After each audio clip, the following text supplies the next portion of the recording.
کھجوروں کا ڈبہ۔ امی جان کو کھجوروں کا ڈبہ لاتے ہوئے میں نے دیکھا تو تھا، لیکن انہوں نے رکھا کہاں؟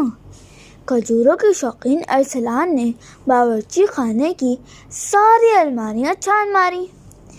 ہو سکتا ہے فریج میں رکھی ہو۔ یکدم اس کے دماغ نے سگنل دیا تو وہ فریج کی جانب لپکا۔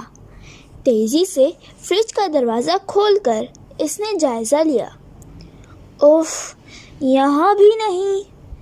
بے دہانی میں ارسلان نے زور سے فریج کا دروازہ بند کیا، لیکن یہ کیا؟ ارسلان کھجوریں بھول کر سر پکڑ کر بیٹھ گیا۔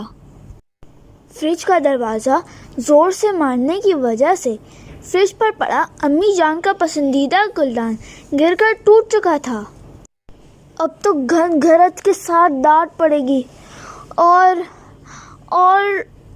امی جان کی چھڑی۔ اف، اللہ جی میری مدد کریں، مجھے بچا لیں۔ ابھی امی جان پڑوس سے واپس آ جائیں گی تو میں کیا کہوں گا؟ ارسلان خوف زدہ تھا اور بہانے سوچنے لگا۔ کام والی نے ڈسٹنگ کرتے ہوئے توڑ دیا۔ نہیں۔ بلی نے فریج پر چھلانگ لگائی۔ نہیں۔ زلزلے سے فریج ہلا تو گلدان گر کر ٹوٹ گیا۔ ایک بھی کام کا بہانہ نہیں۔ کیا کہوں؟ ہاں، یہ ٹھیک ہے، مجھے تو اس کے بارے میں کچھ پتہ ہی نہیں۔ میں یہاں آیا تو یہ پہلے سے ٹوٹا ہوا تھا۔ ارسلان نے گہرا سانس لیا۔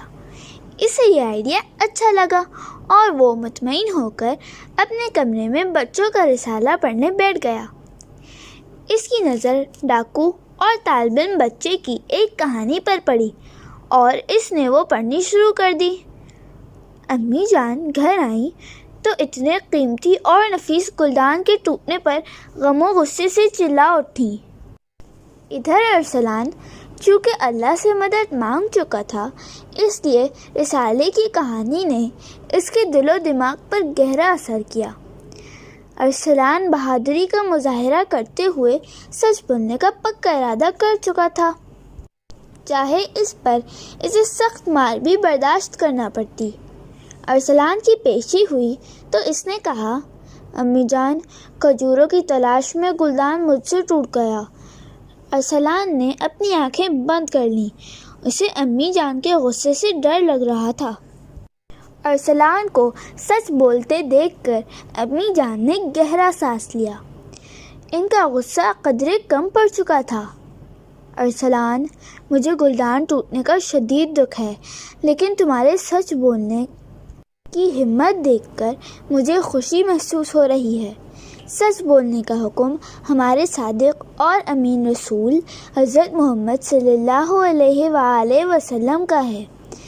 آپ صلی اللہ علیہ وآلہ وسلم نے فرمایا، علیکم بالصدق، تم پر سچ بولنا لازم ہے، لہٰذا ہمیں اس پر ہمیشہ عمل کرنا ہے۔ امی جان نے محبت سے ارسلان کے بالوں میں انگلیاں پھیری۔ تو اب مجھے ڈانٹ اور مار نہیں پڑے گی؟ ارسلان خوش ہو کر بولا۔ جی، ڈانٹ اور مار تو نہیں پڑے گی، لیکن آپ کا جیب خرچ اتنے دن تک بند رہے گا جب تک گلدان کی قیمت پوری کر کے میں نیا گلدان نہیں خرید لاتی۔ امی جی، ارسلان نے شکوہ بھری نظروں سے امی جان کو دیکھا۔ قریب بیٹھے بابا جانی جو ان کی ساری گفتگو سن رہے تھے، انہوں نے نیا گلدان لانے کا اعلان کرتے ہوئے ارسلان کی سزا معاف کروا دی۔ ارسلان نے بھی امی اور بابا سے ہمیشہ سچ بولنے کا پکا وعدہ کر لیا۔